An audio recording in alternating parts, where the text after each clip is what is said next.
Jadi tingkat pendidikan kurang Ya, apa lagi, ya, dan juga tingkat ekonomi. Ya, status sosialnya menengah atas ya. semua ya. Dulu orang percaya bahwa ada hubungan antara kejahatan dengan kemiskinan. Mhm. Tapi belakangan, khususnya di Indonesia dengan banyaknya kasus korupsi,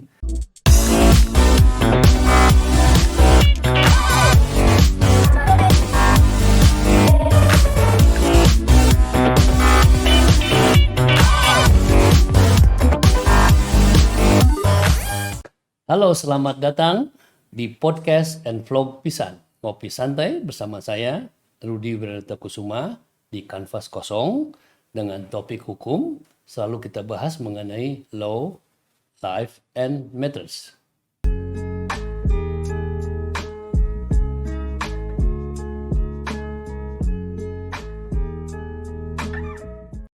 Pada episode kali ini, kita kedatangan tamu istimewa, seorang sahabat, senior, lawyers, dosen di Fakultas Hukum Universitas Parahyangan, Universitas Maranatha, Universitas Pelita Harapan.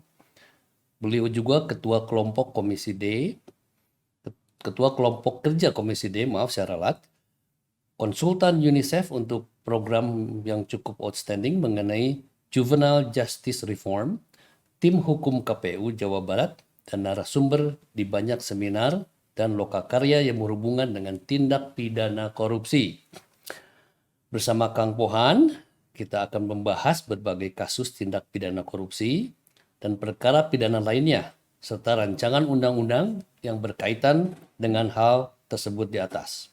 Kang Pohan, apa kabar? baik. Selamat datang di podcast and vlog Pisan, ngopi santai bersama saya, Rudi Wiranto Kusuma dari Kanvas Kosong, dengan topik hukum, karena Kang Pohan adalah senior dan ahli hukum.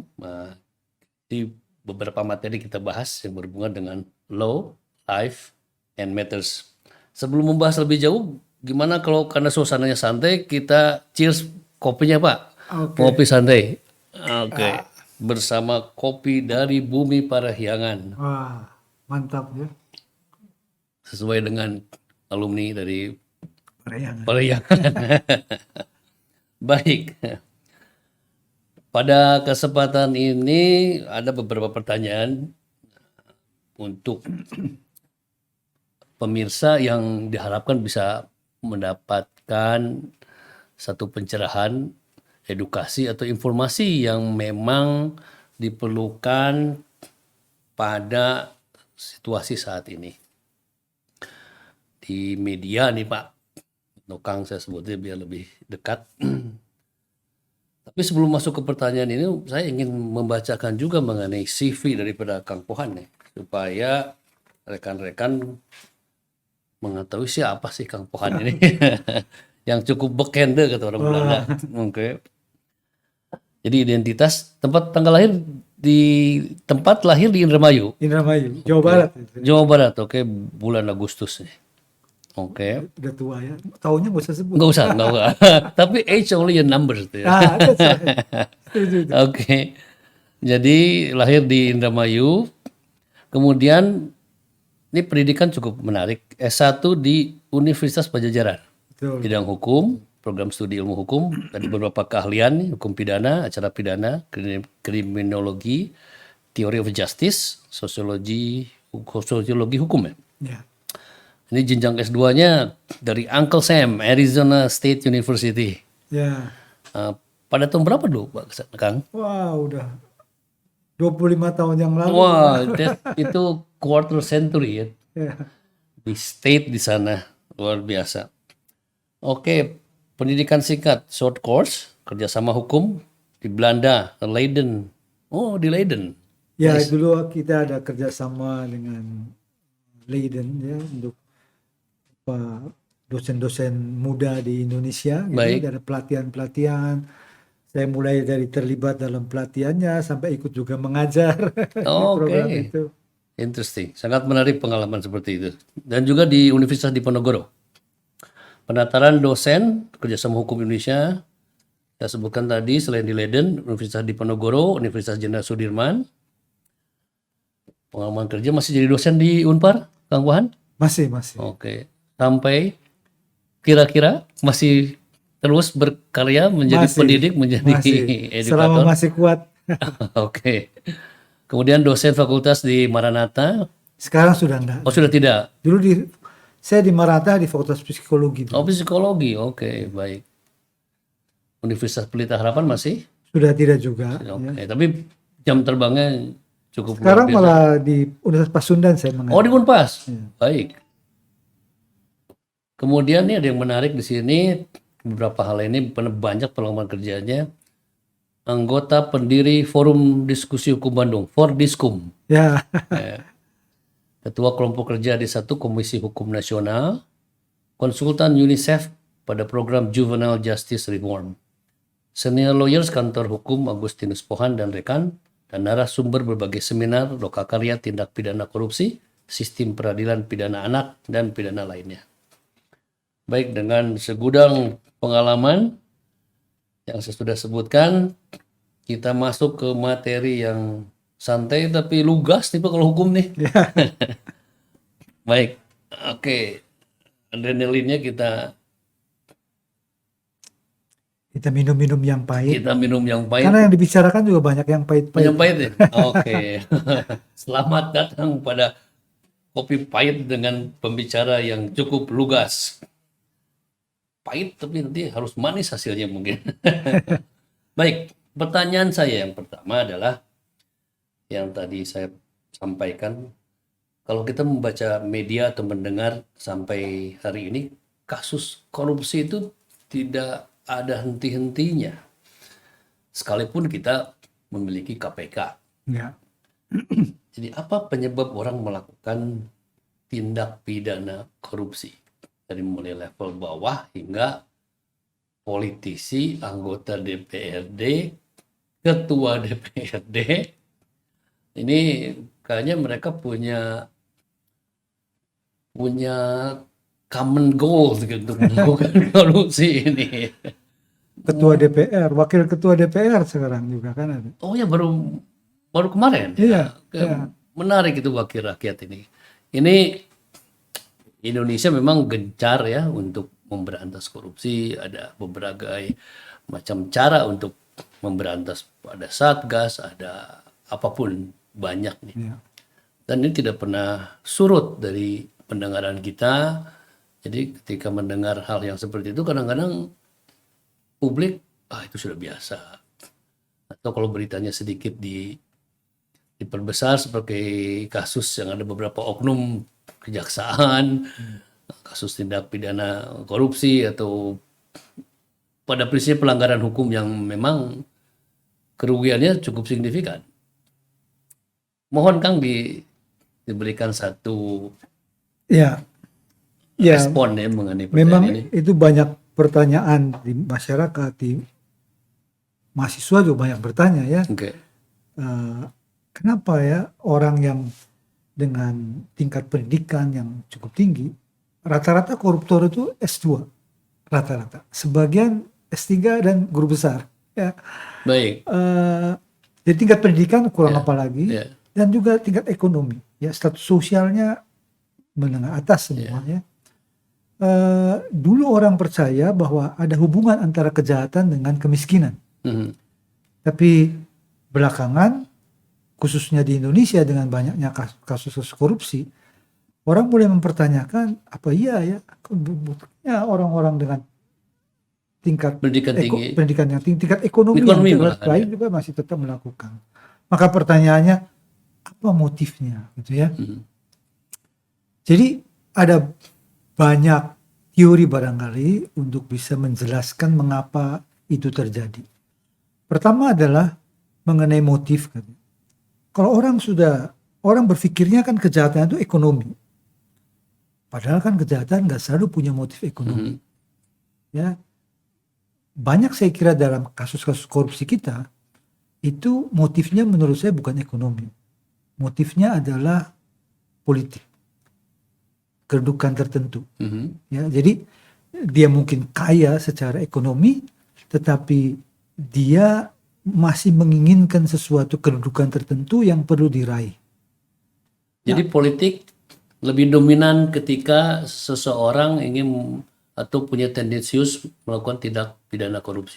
Menurut saya ya, pada umumnya tindak pidana korupsi kita yang besar-besar ya, terutama ada kaitannya sama politik. Jadi motif politik salah satunya.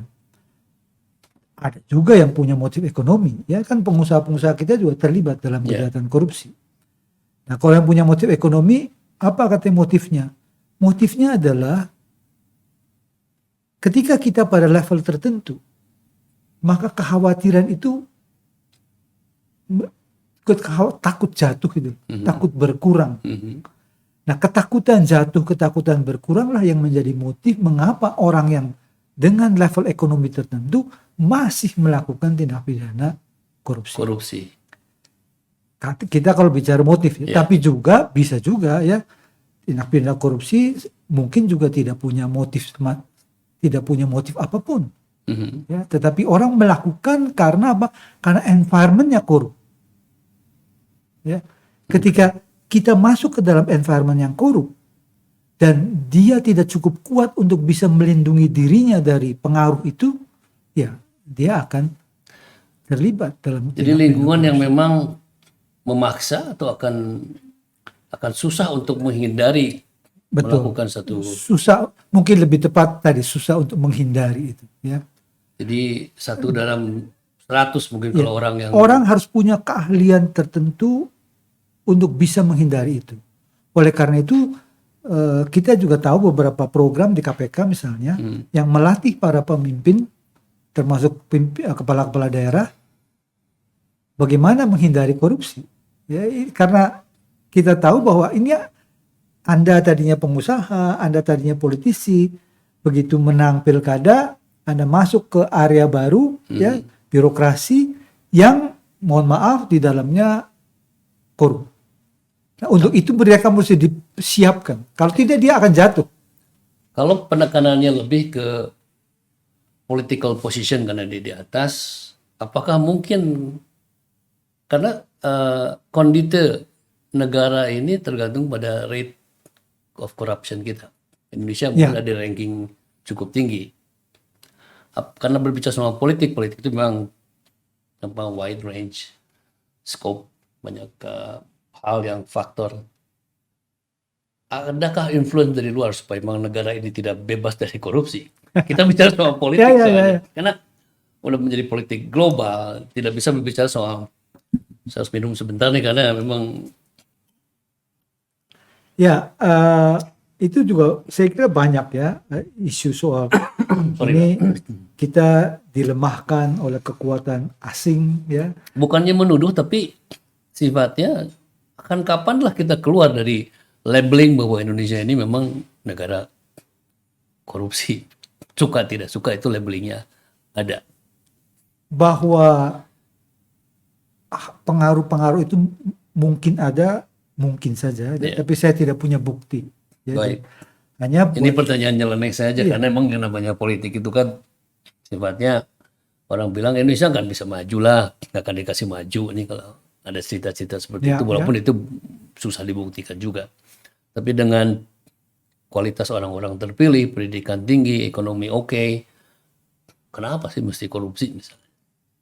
Itu exitnya apakah akan terjawab atau belum terjawab sampai saat ini atau perlu satu generasi yang harus dirubah nih, karena pelakunya saya lihat pada usia-usia 50 ke atas atau menjelang 50. Kan dulu generasi tua katanya, tapi menurut saya belakangan mulai makin muda. Mulai makin muda, jadi artinya tidak lagi kita bisa membatasi bahwa itu produk lama ya. Produk baru, politikus baru juga sekarang banyak terjerat ya. Dua menteri terakhir itu adalah generasi muda ya, generasi reformasi. Ya, mereka bukan produk baby boomers kalau nggak tidak salah. Bukan ya, itu dan terbukti juga. Jadi artinya kita nggak bisa salahkan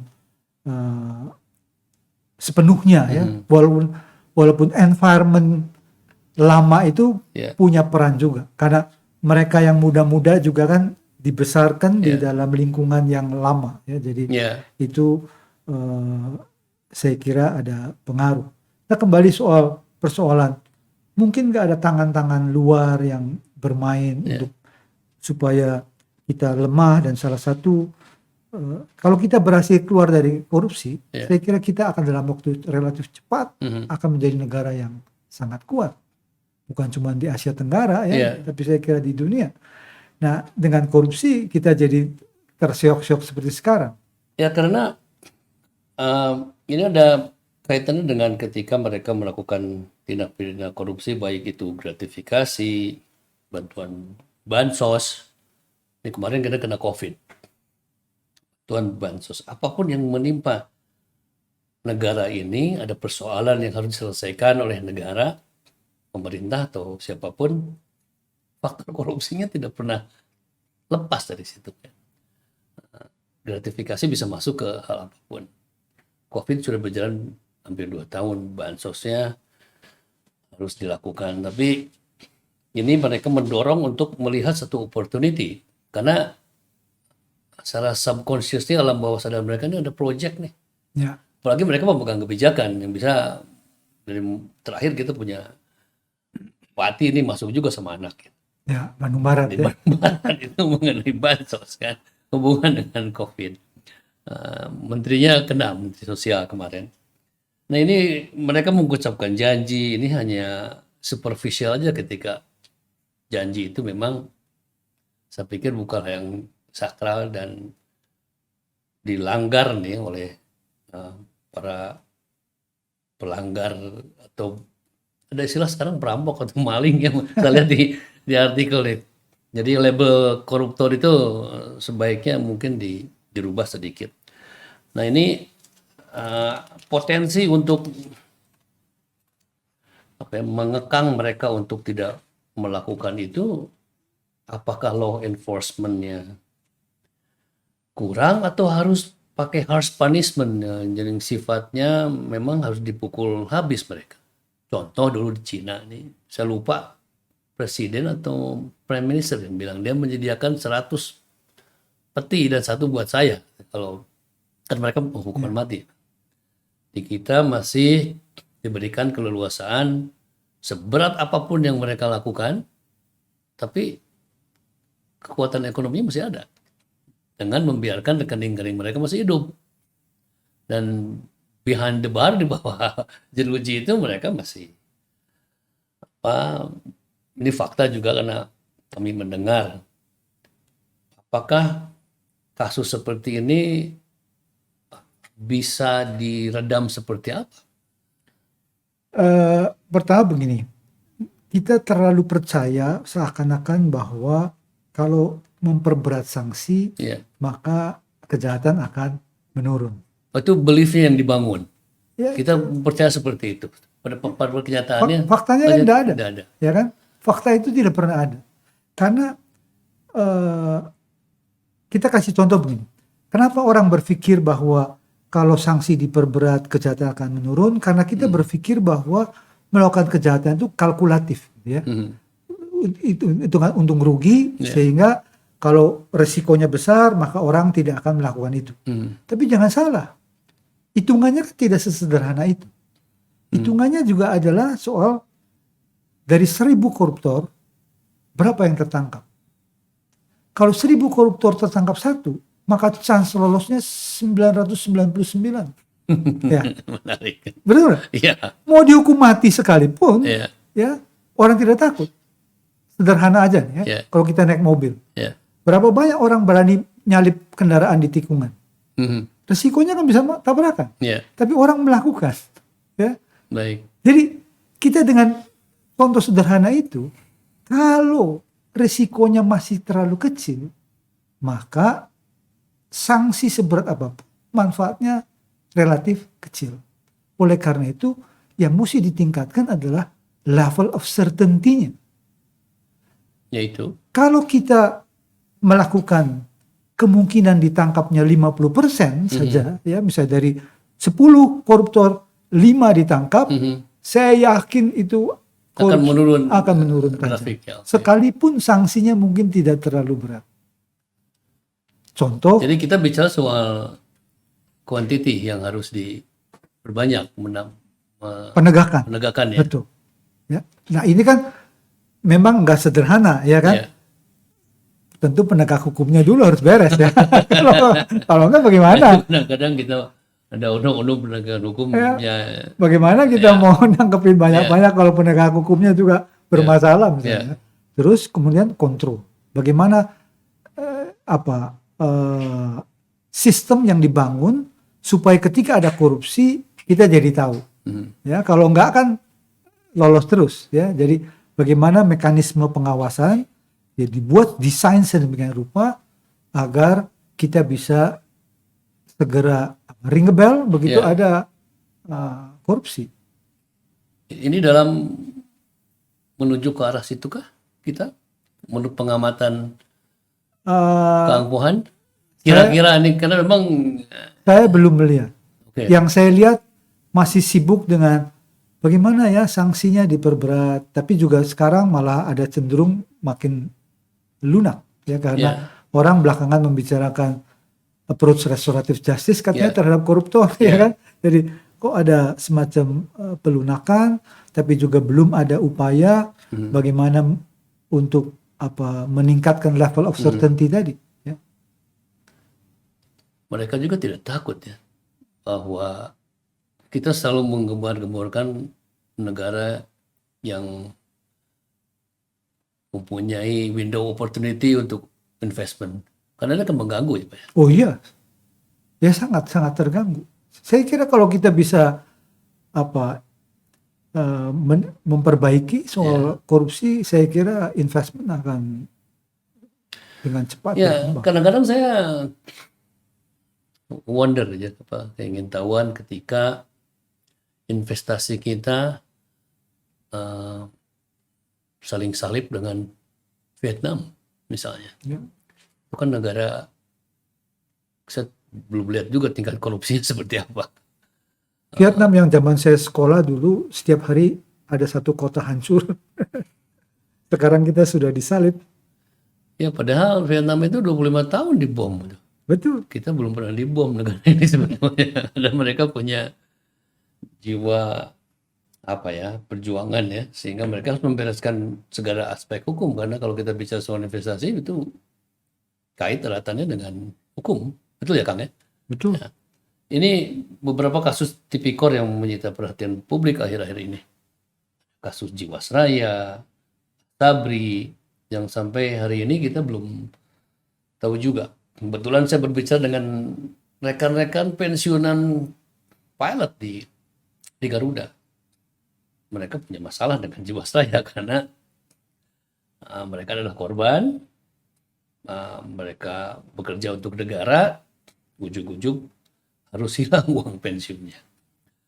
Sabri klasik nih memang. Saya juga loh. Oh, korban juga, iya. Kang Bohan. Karena kantor saya ini Jiwasraya. Oke. Saya beberapa rekan yang memiliki putra-putri yang masih muda, mereka kehilangan beberapa miliar juga. Jadi memang untuk saat ini apakah akan floating mengambang seperti ini, karena KPK sudah lama belum mengangkat kasus ini karena disibukkan dengan berapa orang yang kemarin yang harus mundur itu. Jiwasraya ditangani oleh kejaksaan. Oh, kejaksaan, bukan KPK. Bukan KPK. Oke, terima kasih koreksinya. Dan itu pun berarti pekerjaan rumah kejaksaan yang harus to keep the public informed. Betul. Jadi kita bisa tanya ke kejaksaan sampai di mana nih? Ya memang ini kan angkanya fantastis. Sangat ya. Sangat fantastis. Yang masih belum difahami mungkin oleh jangankan masyarakat biasa, ya kita sendiri juga tidak cukup informasi angka sebesar itu kemana ya gitu ya. Habis kemana? Apakah memang betul salah investasi? Iya. Sehingga saham-saham yang dibeli itu kemudian anjlok sehingga uangnya ya hilang gitu. Ini lebih besar daripada kasus, kalau saya flashback, kita pernah membahas kasus sistemik bank apa waktu itu lupa ya. Bank Senturi itu. Bank Senturi. Oh iya jauh. Ini jauh ya? Jauh. Tapi ini tidak sistemik, Pak. Ya. Sedikit. Bank Senturi hanya 7 triliun. Ya, berarti sistemik itu bervariasi nilainya. Karena waktu itu kan zaman presiden lama, tapi sekarang memang mungkin kekuatannya berbeda. Tapi ini fakta yang kita angkat hari ini kan. Jadi publik juga harus tahu yang namanya, karena ini Asabri itu Jiwasraya dan Asabri itu BUMN. BUMN. Uang kita ya Pak ya. Ya. Jadi kita yang duduk di sini ya Kang Mohan, Dan korban tidak langsungnya Korban tidak langsung. rakyat sih. karena dia akan harus membayar Iya, recovery itu. ngomong pensiun itu termasuk saya. Luar biasa ini. Dan ini kasus terbesarkah setelah BLBI atau atau kedua terbesar? Bisa dibilang seperti itu? Ya, saya kira ini kasus sangat besar ya. Ya. Kasus sangat besar. Memang kerugiannya tidak ada kerugian negara, Mhm. ya, tetapi kerugian negaranya memang seakan-akan terbatas pada BUMN itu kan, Ya. tetapi kemudian punya dampak pada kerugian masyarakat yang sekarang ini. Nah, kira-kira kalau Asabri dipegang oleh KPK, Asabri juga dipegang oleh kejaksaan. kejaksaan, tapi KPK tetap harus berperan. Ya, karena dia secara di dalam undang-undang kan KPK supervisor ya, bisa Jadi mensupervisi berprovisi. semua upaya-upaya pemberantasan korupsi. Jadi kita harapkan KPK berbicara ya, untuk salah satunya korban pembohongan di sini dan menjadi Ya, harus menjadi perhatian. walaupun kita pensiunnya sebenarnya kok angkanya kan kecil, tapi kan banyak. Ya, tapi gitu. banyak ini ribuan ya. Ya, ribuan. Lagi orang zaman susah, ini zaman COVID juga kan kejadiannya Ya, pada Ya. tahun ini kan, ya. 2021. Mulai sebelum COVID saya kira dia diungkap mulai sebelum COVID. Oke. Tapi ini tindakannya kan sudah dilakukan jauh-jauh sebelumnya. Ya, ini kalau Ini kan kejahatan lama yang kemudian terungkapnya belum lama ini. bisakah dibilang ini organized crime, white collar crime? Ya, of course. Ini adalah hampir semua tindak pidana korupsi ya white collar crime. Dan kalau kita lihat dalam kasus Jiwasraya, Asabri, menurut saya bisa, terutama kalau Asabri saya belum terlalu jelas juga ya. Tapi kalau Jiwasraya ada saya kira bisa dikualifikasi juga sebagai organized ya, karena Ya. ada perusahaan-perusahaan yang terlibat yang ini kan sebetulnya bukan kejahatan yang baru terjadi. Kejahatan ini sudah lama sekali. Ya, hanya terungkap. Ini penumpukan Iya. seperti gunung yang Betul. Makanya Erupted. makanya kerugiannya besar itu karena sudah berlangsung lama.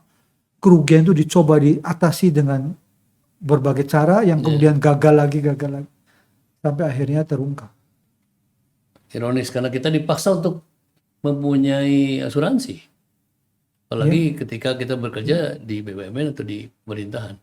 Itu kan Jiwasraya ini insurance company yang terbesar milik negara. Dan kayak kan tempat saya bekerja itu kan perguruan tinggi sekolah swasta ya. Ya, Tapi mempercayakan kepada Jiwasraya tentu dasarnya karena dia BUMN. yang orang Ternyata yang dipercaya nggak bisa dipercaya. BUMN bisa kan safe. Jadi Betul. karena Karena di manage oleh orang-orang yang sudah terpilih. orang berpikir di backup sama negara. Iya betul. Kalau kita tidak bisa meminta tolong kepada negara, ke siapa? Ke Gusti Allah aja kali payah kita. Memang ini sangat klasik yang terjadi penumpukan ya tadi korupsi, gratifikasi, BUMN juga kehilangan banyak uang, Garuda juga kehilangan uang 70 triliun kemarin ya kerugian saya baca tuh. Ini PR untuk Kang Erick Thohir nih BUMN menteri. Oke, berikutnya.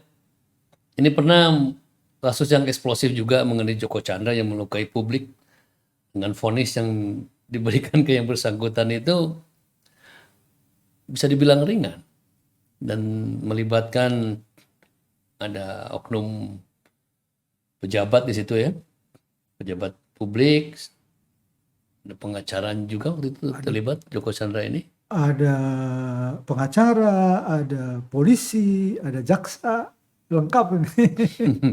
Ini hot news yang ini sudah selesai atau memang seperti apa yang diketahui oleh Kang Kuhan? Ya,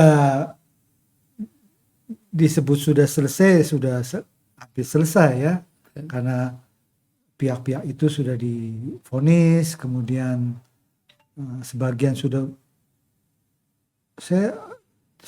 yang sudah pasti sebagian sudah berkekuatan hukum, tapi apakah seluruhnya sudah berkekuatan hukum saya tidak begitu tahu, tapi sebagian sudah berkekuatan hukum. Jadi praktis sudah selesai. Jadi kita tinggal melihat Walaupun jadi selesai, tapi sebetulnya ya di masyarakat banyak pertanyaan, Ya. ya kan, soal hukumannya yang relatif ringan, kemudian tentu ada pertanyaan kenapa dan seterusnya, tapi ya karena sudah berkekuatan hukum mau apa lagi, ya. Jadi kita memang Tapi itu catatan menurut saya, ya, harus jadi catatan sejarah. Oke, ini banyak kejadian ya dalam pemerintahan yang 2 periode ini. Suka atau tidak suka memang ini terjadi. Baik, kita break sebentar untuk saat ini di kanvas kosong, Kang Pohan. Untuk pertanyaan selanjutnya kita akan break sebentar. Terima kasih.